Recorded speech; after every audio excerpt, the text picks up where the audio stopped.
शांतिगिरी महाराज यांच्या अपक्ष उमेदवारीने आता महायुतीची चिंता वाढवलेली आहे। शांतिगिरी महाराज हे अपक्ष निवडणूक लढण्यावर ठाम आहेत, तर महायुतीच्या नेत्यांकडून शांतिगिरी महाराज यांची मनधरणी करण्याचेही प्रयत्न सुरू आहेत। शांतिगिरी महाराज आता आज काय भूमिका घेणार याकडे सर्वांचं लक्ष लागलंय। नाशिक लोकसभेसाठी अर्ज माघारी घेण्याचा आजचा शेवटचा दिवस आहे आणि याच अनुषंगाने शांतिगिरी महाराज हे नेमकं काय निर्णय घेतात याकडे सर्वांचं लक्ष लागले। आणि याच घटनेसंदर्भात अधिकचे अपडेट घेऊयात आमचे प्रतिनिधी अभिजित सोनावळे यांच्याकडून। अभिजित, आपण पाहतोय शांतिगिरी महाराज यांच्या भूमिकेकडे सर्वांचं लक्ष लागलंय, कारण त्यांनी अपक्ष म्हणून निवडणुकीच्या रिंगणामध्ये ते उभे राहिल्यामुळे नक्कीच महायुतीची चिंता वाढली आहे। कशा पद्धतीने त्यांची मनधरणी करण्याचे प्रयत्न सुरू आहेत?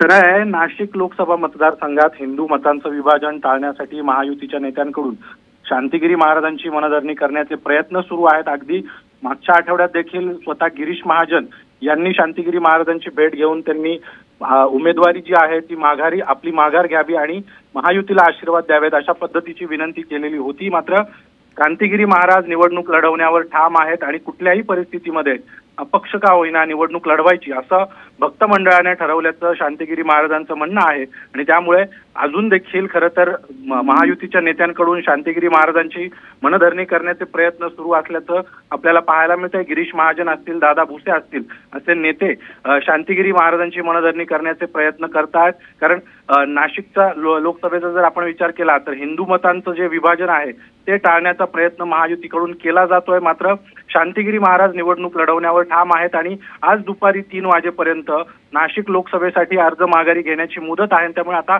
अवघे काही तास आता माघारीसाठी उरलेले आहेत। त्यामुळे आता पुढच्या काही तासामध्ये शांतिगिरी महाराज नेमकी काय भूमिका घेतात हे पाहणं महत्त्वाचं असणार आहे आणि त्यावरूनच मग नाशिक लोकसभेचं जे चित्र आहे ते देखील स्पष्ट होणार आहे। नक्कीच, धन्यवाद आपण दिलेल्या संपूर्ण अपडेट बद्दल। तर नाशिक लोकसभेसाठी अर्ज माघारी घेण्याचा आजचा शेवटचा दिवस आणि अवघे काही तासच उरलेले आहेत। 3 वाजेपर्यंतची ही मुदत असणार आहे आणि या दरम्यान शांतिगिरी महाराज यांची मनधरणी करण्यासाठी महायुतीचे नेते हे किती यशस्वी ठरतात हे पाहणं महत्त्वाचं आहे।